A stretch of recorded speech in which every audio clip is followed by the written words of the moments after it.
Savxoz Farel'de. Assalomu alaykum. Rahmatullohi va barakatuh. Birinchi salomlashib Savxoz Farel'de shunday so'nim bo'lib 3'ga 3, 2,5'ga 3, 2,5'ga 2,5 so'rlarimiz topganlar kelsangizlar ventilyator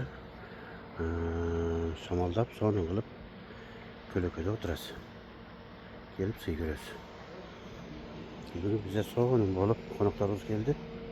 Hozir shu qo'noqlarimizga şu qozonda pishirgan balığımızı tartılayız.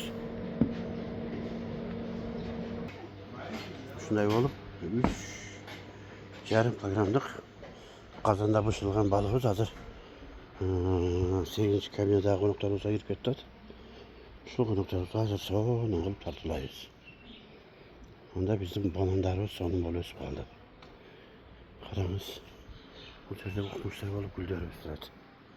Buna bananın şu öyle çıksa, banan pişse o da kalırsa gelirken konuklara tartılayız. Hazır bulardı. Sözgü tartıp görüyoruz hazır.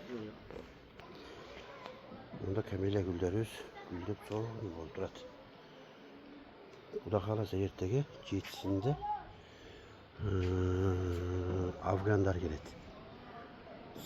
84. yılı Afganistan'da savaşına soğuş bulundu. Şu an Afganistan'ın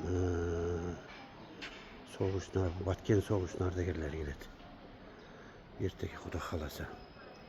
Yerteki Mısır'dan gelgen konuktu. Mısır'dan gelgen konuktu.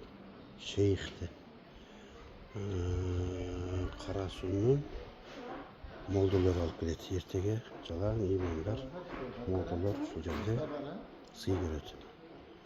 Onlar da işte yoktu halası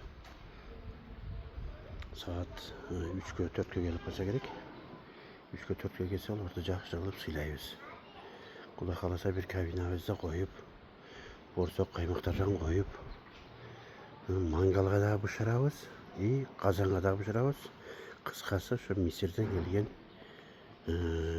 şeyh bulavu, qanday olsun Müslüman musafir degan söz. O'shalardan batasini olgan harakat qilamiz. Xudo xolasa so'nin qilib siylaymiz. Sizlar kelsangiz sizni tavsiya qilib siylaylar. Siyga kelib ketingiz.